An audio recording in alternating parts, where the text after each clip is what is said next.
Feel a bit silly after just messing around with the effects on Photo Booth.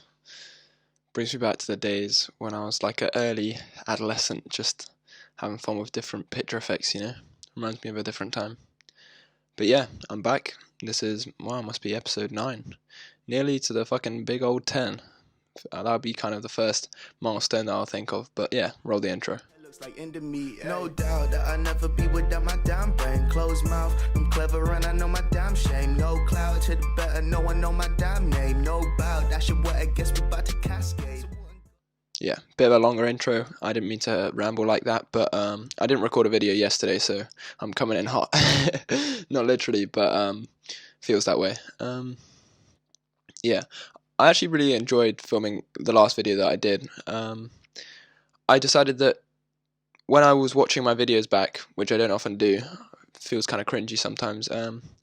Yeah, I don't know. It felt a bit aimless, and last time when I had like a decided subject, I was like, all right, we'll run through that and we'll fucking smash it. And I kind of felt good speaking about it. So yeah, the topic I decided to speak about today is the arrival fallacy.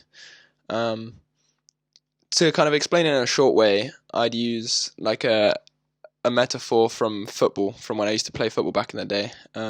Shout out to Stuart Bounds, my old coach. But I remember he used to talk about players who they'd make a pass, and then the game would carry forward, and they'd just stand there going like, "Yep, I did my bit," and then like they don't continue forward, And that kind of resembles what I'm going to talk about today.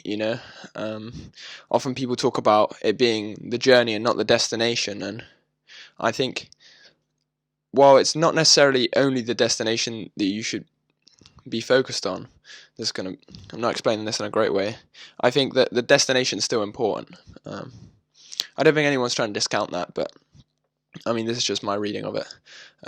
Yeah, no, I've noticed, especially growing up, there's a lot of times where you're like, oh, I can't wait for this to happen, I can't wait till I turn this old, till I can do this thing, or when I get to this point, or something, Oftentimes it'd be in school waiting for a holiday or something, and still finding that some of the problems you have that you think will be solved when you get there, it's just still going to be there.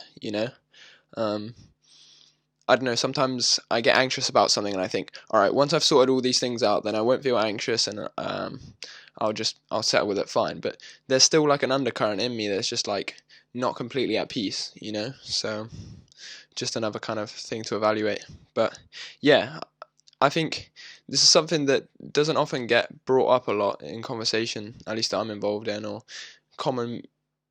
Maybe it's kind of how it's depicted in media as well, because like a lot of films and TV and movies, it's very destination oriented. It's like you're looking for the happy ending, you're looking for like something to get to. You're looking for closure at the end of the story, and that's the thing, is in real life, while there are happy things that happen, there's not really many endings. It kind of just continues. Life rolls forward no matter what, and that's kind of where the arrival fallacy comes into play, I guess.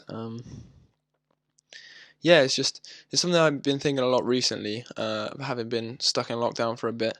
It's just like, a lot of the problems I have now are still going to be around once lockdown ends. I'm not going to be 100% fundamentally happier just because my situation's changed.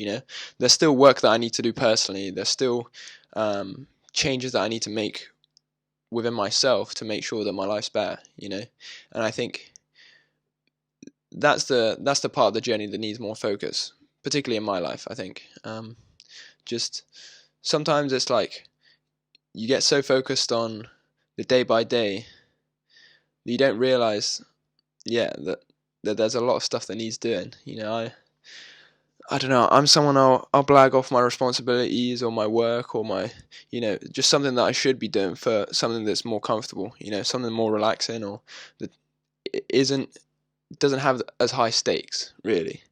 Kind of what I talked about in a previous video, where I'm more willing to not make the bet than be willing to lose.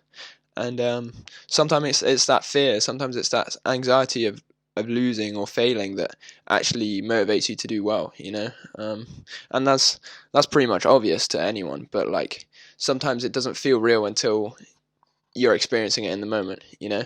I think that applies to the arrival fallacy as well. It's like it's all well and easy to just say, oh yeah, no, I'm gonna focus on the improvements, on the progress, on the movement, not on the destination itself. But you know, we're kind of programmed in a way to think from once in a while it's like, all right, I'm just gonna set up shop here and I'll be good.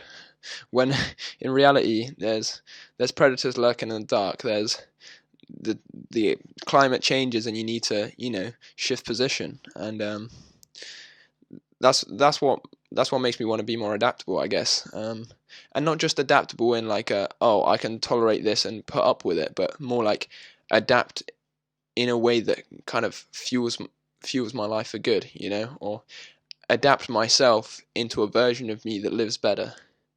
I don't know whether that makes sense, but it has something to it. But yeah, it's something I think about as well in terms of storytelling. Like I try and write short stories or scripts, or I try and think of them in my head sometimes before I sleep, and it's like the bits that I enjoy coming up with or creating is like the meaning isn't just in the particular part that I envisioned. It's like when I chain together events that make sense, or when you find like a theme and a story that fits something that you experience in your own life, or maybe I've written it because it is emergent from like some subconscious part of me. It's like that's where the good stuff is, you know. That's I pretty much, yeah.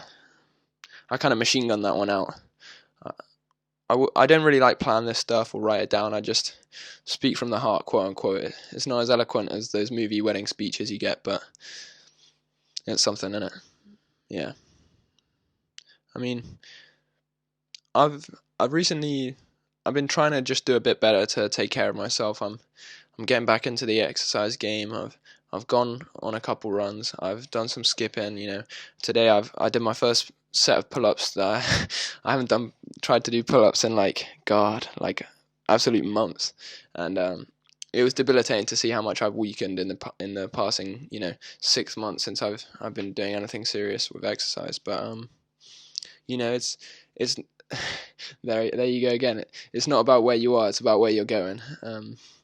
So maybe the arrival fallacy is there as well. It's like I don't think I'm going to be completely happy with myself once I reach a certain benchmark physically. I don't think the things that cause me to not be content with how I look or how my body is, that's not going to just be suddenly okay even if I get into better shape. It's like there are more things that contribute to that than just the reality of how it is. It's also like the things that go into how I perceive myself, or maybe the things that affect me in terms of how I see myself and how I worry that others see me, or how I don't worry that others see me. It's just one of those things.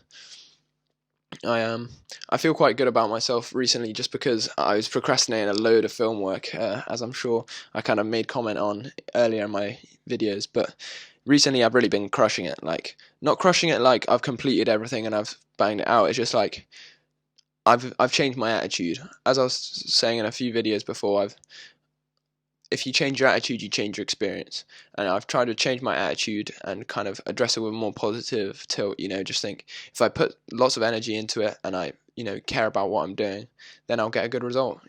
And that's not rocket science. It's just like, as I was saying earlier, it's a different thing between saying it and experiencing it or doing it, So I guess I shouldn't apply the arrival fallacy to that in my own head. It's like, just because I've gotten a good start doesn't mean I can just sit back and go, oh yeah, no, I've done all right here, I can coast for a bit. I need to double down and keep working, just make sure that I don't take for granted what I'm doing, or I don't put my time to waste. It's the most valuable resource we have and all that. And I'd hate to look back and just think, oh, I was just wishing my life away during lockdown. I want to feel like I've done something with it, and this is part of it. So I hope you enjoyed. I hope that you're having a good week. I hope that, whatever works in progress you have, keep progressing, because that's all you can hope for. So yeah, have a good one.